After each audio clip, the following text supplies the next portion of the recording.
We should be close. Grazie a Dio. And grazie a Dio that we're able to return to this game once more. Hello everyone, Luke Lynch, finally back to continue Let's Play Assassin's Creed 2 with upgraded equipment and full intent on doing everything that there is to do within this game. It is finally time to finish escorting Maria and Claudia to the Villa Auditore in Monteriggioni.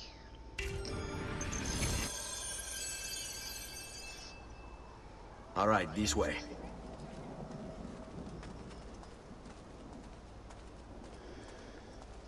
But be very careful. I sense we are not alone.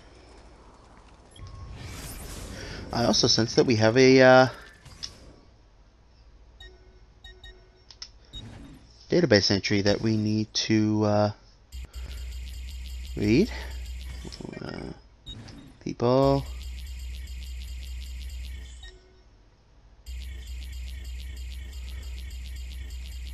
There's Maria.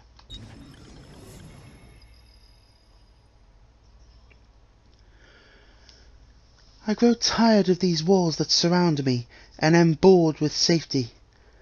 Now is the time to make a decision. I will go out there and see what my life may truly be. Maria wrote these words when she was 16, a week before she met Giovanni Auditore. Born into the powerful banking family, the Mozzi, Maria is one of the most famous historical sources of the time period due to her multi-volume diary, which has been translated by several notable scholars and is on display on the Uffizi Gallery in Florence.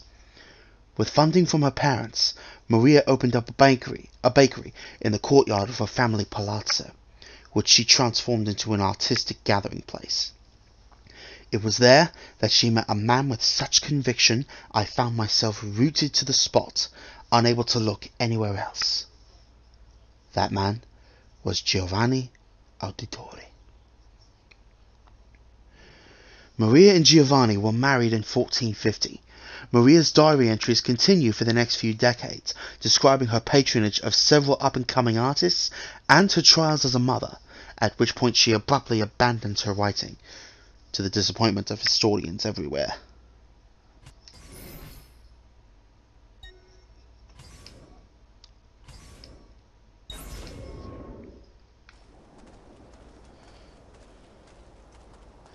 We may have already read that one, but, you know, gotta get back into the swing of things. You know how it goes. Buongiorno, Ezio. Trouble. How could you leave Firenze without saying a proper goodbye? Ezio! What do you want, Vieri? So many things. A larger palazzo, 2 new steeds, a prettier bride. Oh, and yes, your life. My condolences for the loss of your father and brothers. What will happen now that there's no one left to help you? I have such wonderful things in store for your mother and sister. Son of a bitch. Get away from my mother. I grow tired of this game. Finish Yeah, you and me it, both. and do not spare the women.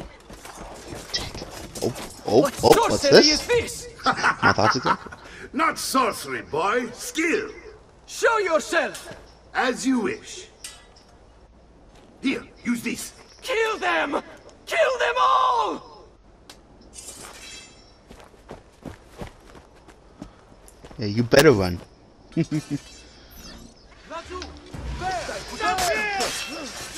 In time, you will grow to very much love this newcomer.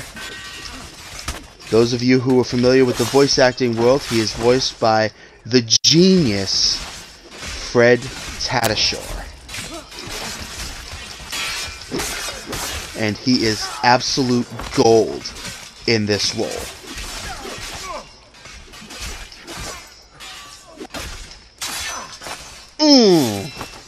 Get janked.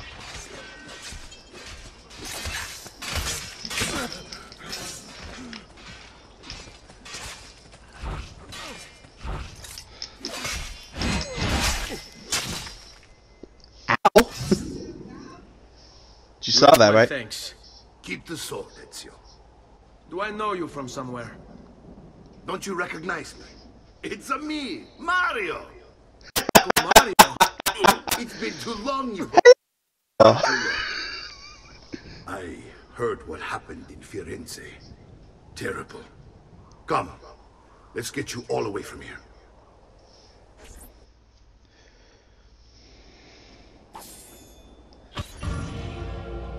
It's time for a proper introduction to how the rest of the game is gonna go.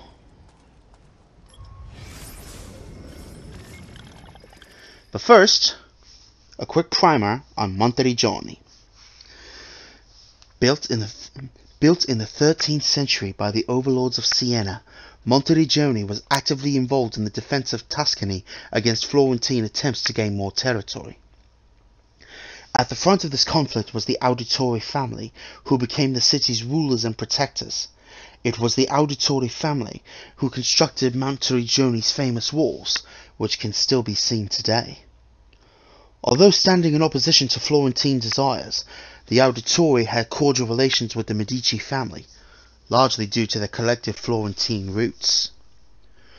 Monteriggioni successfully withstood attacks from Florence until in 1554, easy for me to say, the city was betrayed. Giovannino Zetti, the keeper of the garrison and a Florentine exile, was allowed to return to Florence in exchange for the keys to the city. Extraordinarily, the Auditore were allowed to continue their rule of Monteriggioni under Florentine leadership, showing that the Medici do not forget their friends.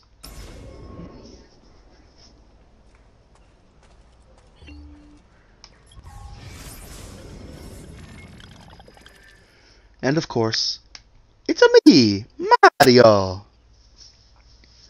One of several condottieri patrolling the Tuscan countryside, Mario Auditore played a significant role in the Battle of Anghiari, alerting Micheletto Attendolo to the appearance of several dust clouds over the road, which signaled a surprise advance by Milanese troops. Thanks to Mario, the Milanese attack was foiled, and the Florentines won the battle. Although Mario sided with Florence and Anghiari, for most of his career he defended the interests of his hometown Monteriggioni, derailing Florentine attempts to seize Tuscan territory.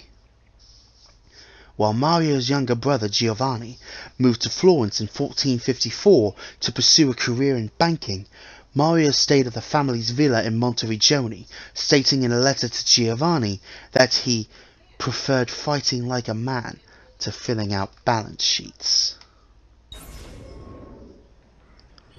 To each their own, I suppose. Let's talk to the man. Casa Dolce Casa, which I believe is Italian for home sweet home.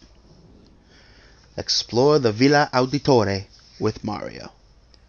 A private tour of a Tuscan villa with Fred Tatasciore? Yes, please! So, tell me everything. They executed father for treason. Federico and Petruccio too. And they came for me. Do you know why? I have no answers, uncle. Only a list of names taken from a man who wished me dead. I still can't believe they are gone. Don't worry. We will make sense of this. I wish I shared your optimism. Come on, keep pace. We're almost there. I think you will find much to like in Monteriggioni. I thought Monteriggioni was an enemy of Firenze. For now. Next year it will be its friend, the year after its enemy again, and on and on. I cannot keep track, so I have stopped trying. These are honest, hard-working people. Our shops may only carry simple goods, but they're well-made and dependable. There is a chapel here too.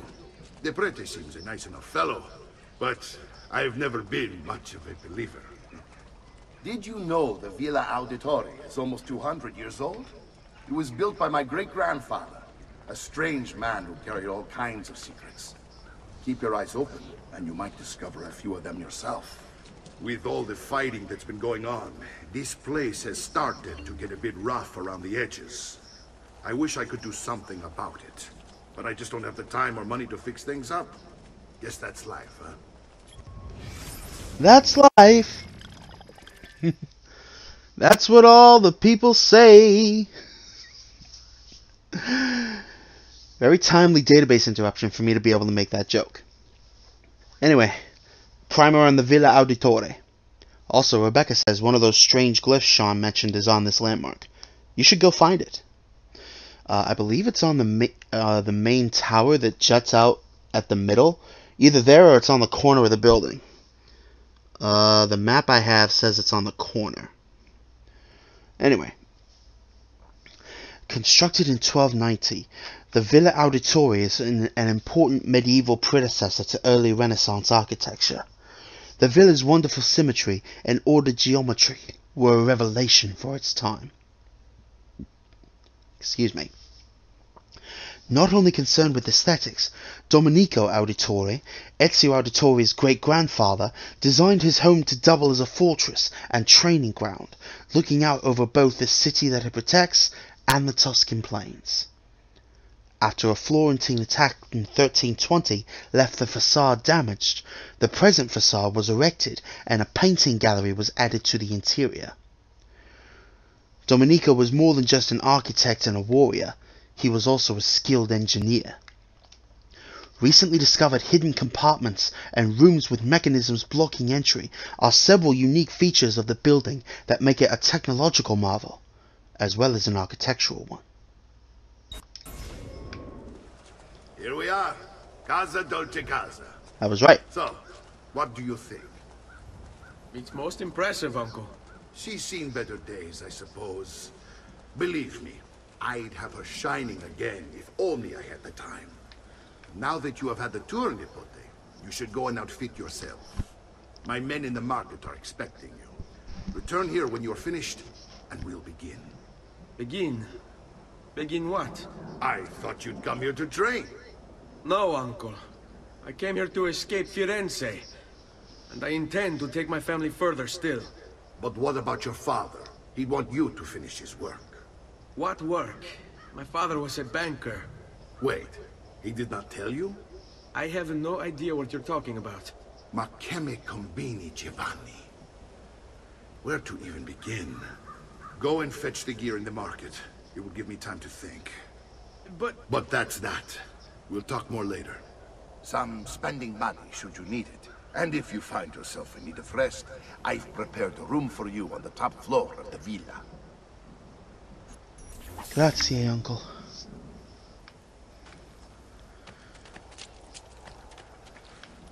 So, we have to make like Markiplier and ask around town the question, where's the blacksmith? But, before we do that, I say, we take the time to explore and get all the collectibles out of the way.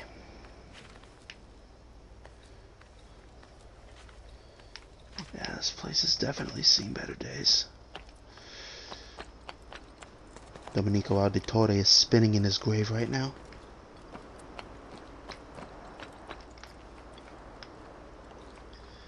But by the time we're done, he'll be as proud as a peach. Well, proud as a peacock, but...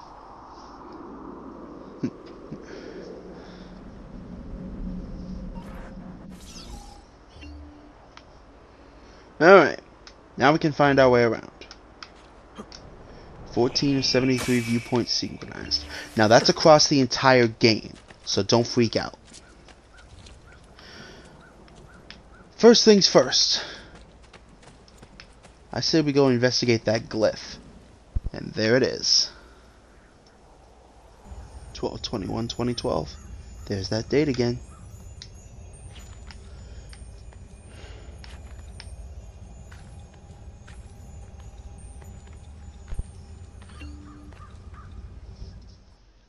It's getting easier and easier to hack into Abstergo's mainframe. It's like I know what data I'm looking for. Like I've already lived it.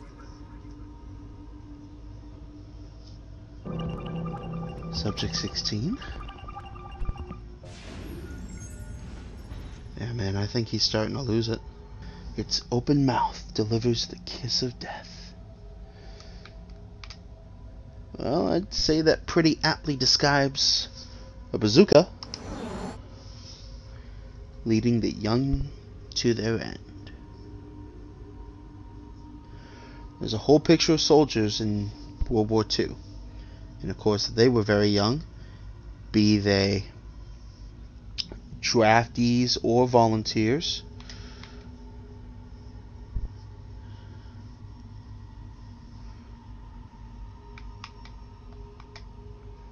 Question is, which soldier? Is this it here? Yep, here we go. Okay. The flames from its throat poke out their eyes.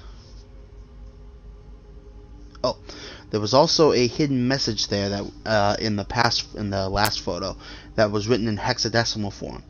Apparently, according to a FAQ written on GameFAQs.com by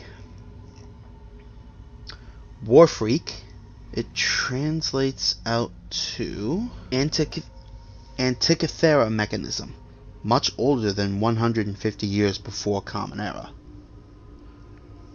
According to him, there'll be more on that later.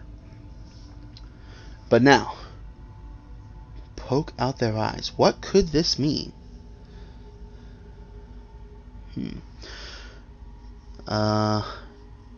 Flames will be seen at the throat of this object. It has the ability to poke out people's eyes.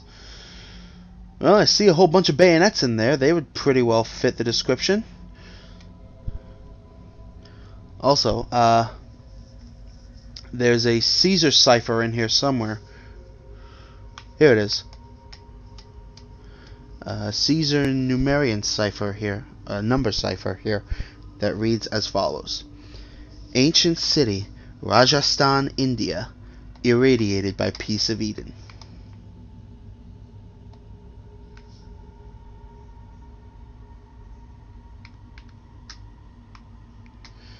So, there we go. This monster did not come from man.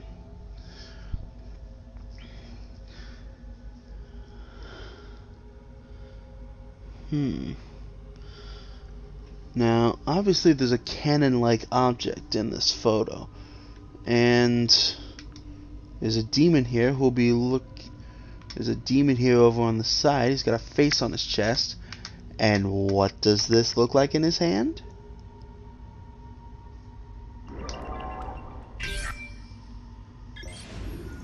Wait, 4 Apple of Eden?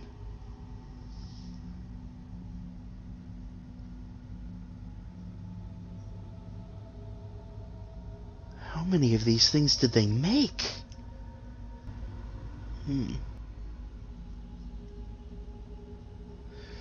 Well, I'll let Warfreak explain this one for me.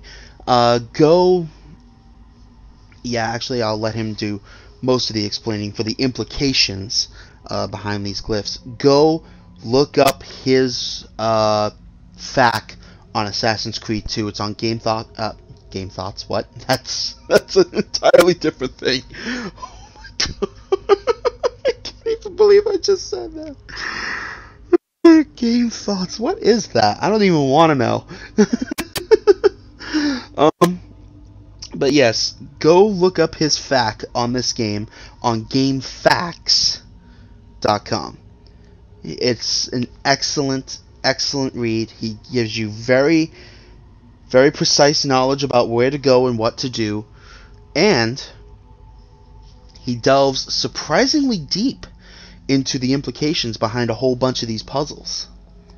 So I definitely recommend you give it a look. But with that said, we have unlocked the 4th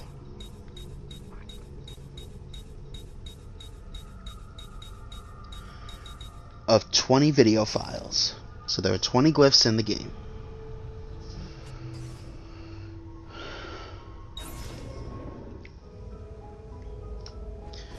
So let's turn off Eagle Vision, which we can now actually use on the run. Huge improvement over the first Assassin's Creed. That was one of my pet peeves, that you couldn't use Eagle Vision and run at the same time. We'll get to the feathers in just a moment, but for now, there's another collectible that I want to take a look at. Scattered all throughout Monteriggioni, there are these little statues that you can find. And, well, there's one now. The statuette of Venus.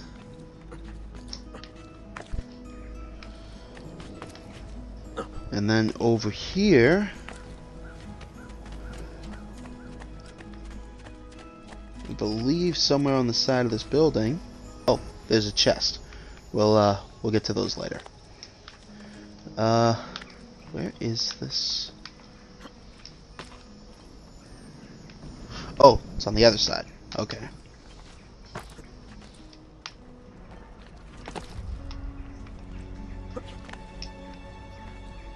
There you are.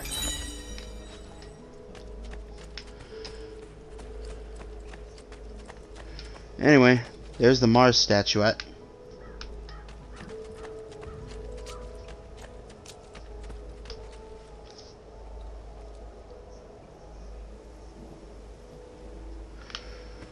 Over here,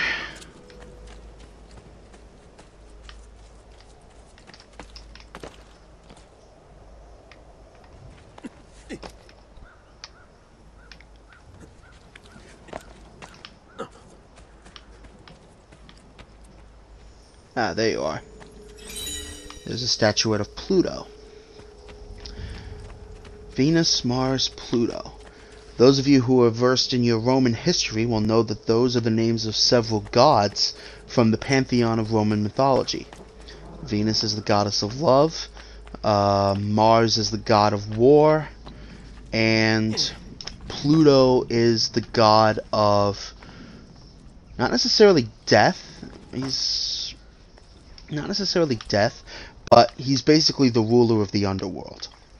Their Greek counterparts are, respectively, Aphrodite, Ares, and Hades. Now, down here,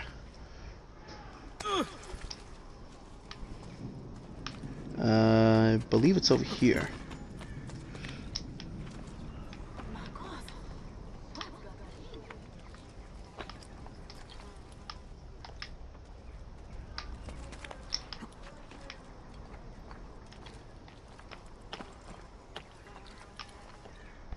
Where is the... Oh, it's in that little grotto I was just in. There's the statuette of Neptune, the Roman god of water. His Greek counterpart is Poseidon, who might be better known to some of you as the father of Percy Jackson.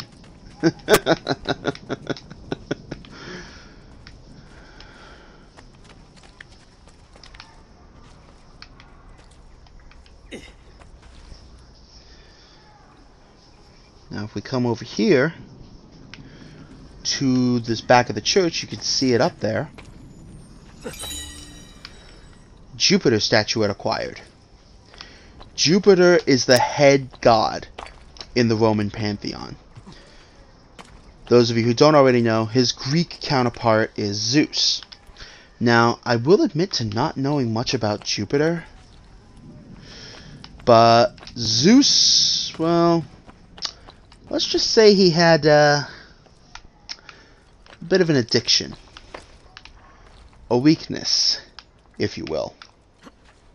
And that's all I'll say. Over here, we have the Minerva statuette. I believe she is the goddess of wisdom in Roman mythology? I could be wrong about that, but I'm pretty sure her Greek counterpart is Athena? I'm not 100%.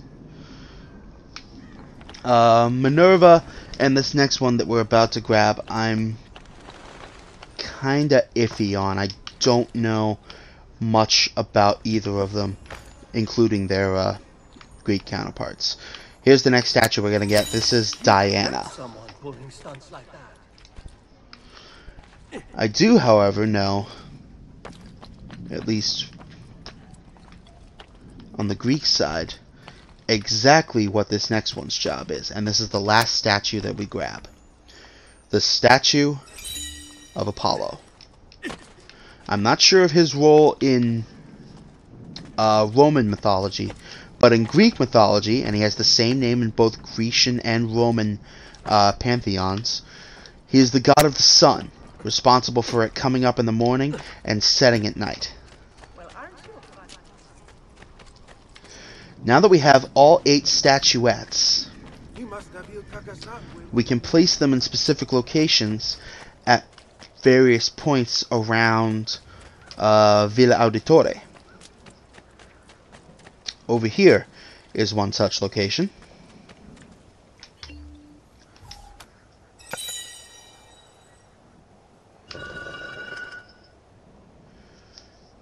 And I believe all 4 of these give you money. Neptune and Pluto. 2 brothers rest here. One resides fathoms deep, the other at the end of time. There's 2 back here. We'll do this one first.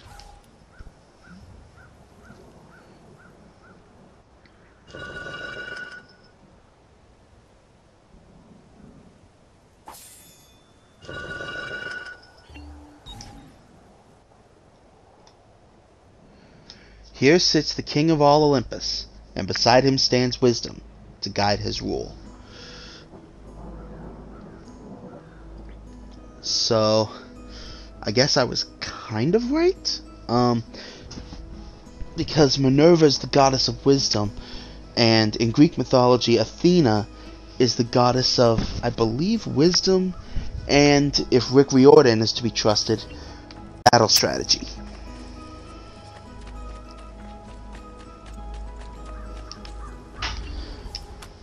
Next.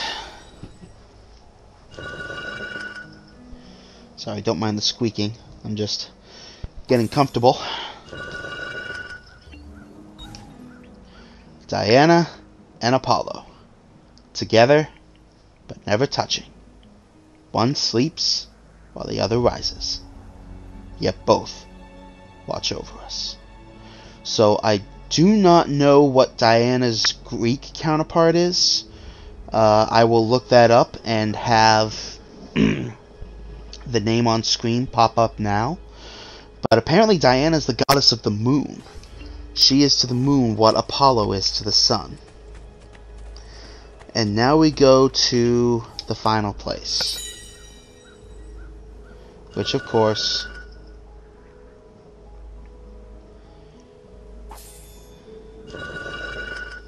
features Mars and Venus. The god of rage and strength basks in his lover's radiant beauty. She tames his anger with her gentle touch.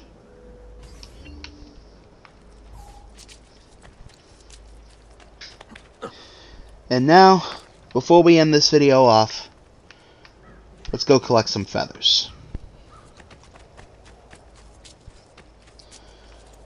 First one we're going to grab is pretty much dead center of Monteriggioni. We head over this way. God, you gotta love free running. And there it is, you see it now.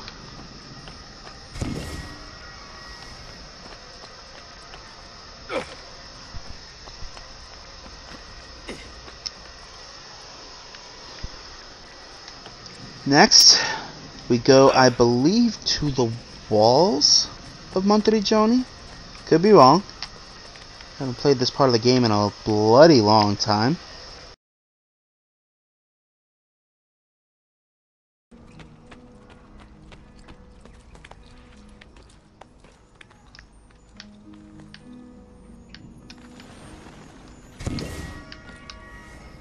Finally. Sheesh.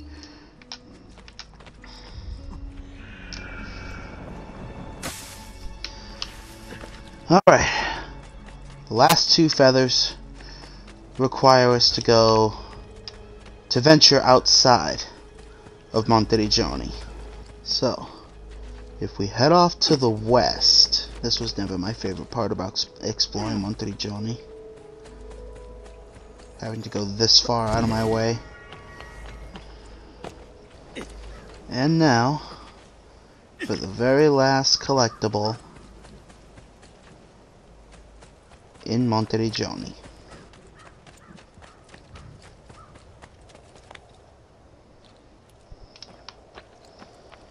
So it's... there it is. And that's the last collectible outside of chests in Monteriggioni. I'll meet you at the blacksmith to call an end to the episode. Grazie a Dio.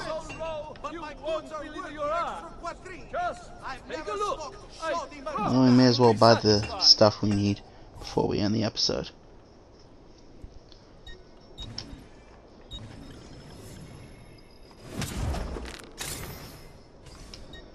Leather greaves and a dagger.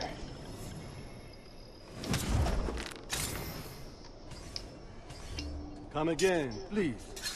Ciao.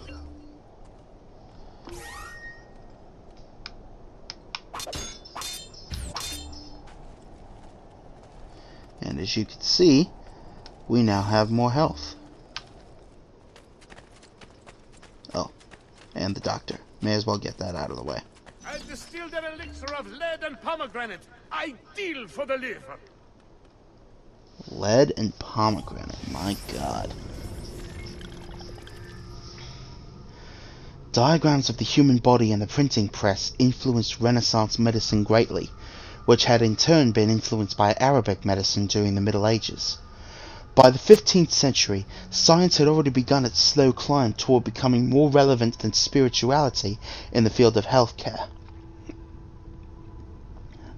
However, many people stubbornly clung to old ways, visiting local mystics instead of doctors. After the plague ravaged Europe in 1350, many doctors dressed in special plague gear to treat patients. To prevent contamination, they wore a cape coated in wax and a primitive gas mask in the shape of a beak. There was also something on blacksmiths, I think. Let's check that real quick. Database, recent entries.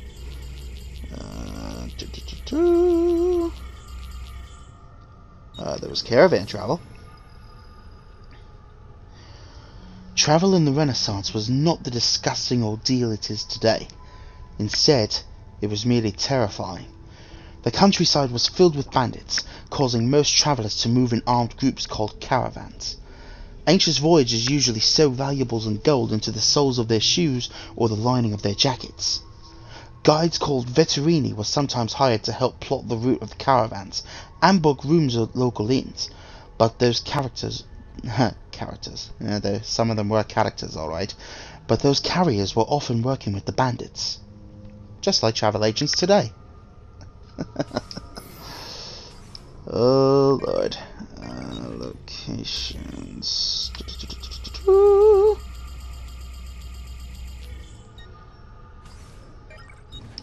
People. Blacksmiths, yes. Every Renaissance community needed a blacksmith. Swords, locks, pans, knives, nails, and armor were all made from metal and all needed to be shaped. In addition, architectural ironwork flourished during the Renaissance as blacksmiths began to apply their practical craft towards making art. Did I read the art merchants already? Maybe, but we'll see. But screw it. The shops of Renaissance artists were usually small and dealt mainly in religious decorations for churches or homes.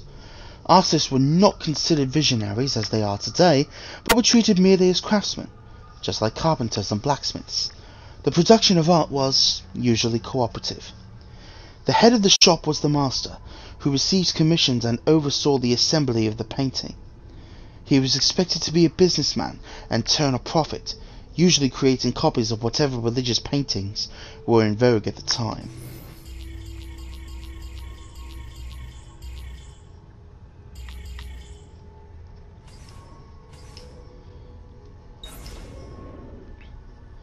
Alright, let's buy the medicine and call it an episode. Apothecary supplies. Yay for buying in bulk. That should feel better soon.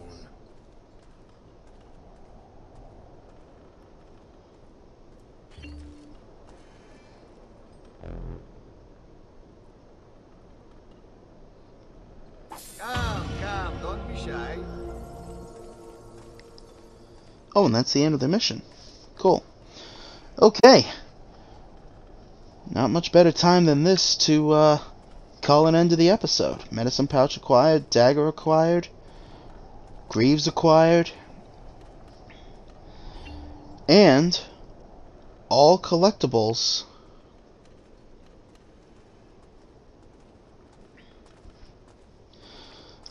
within Monteriggioni collected. I think we're good to end things off here. Next time on Assassin's Creed 2.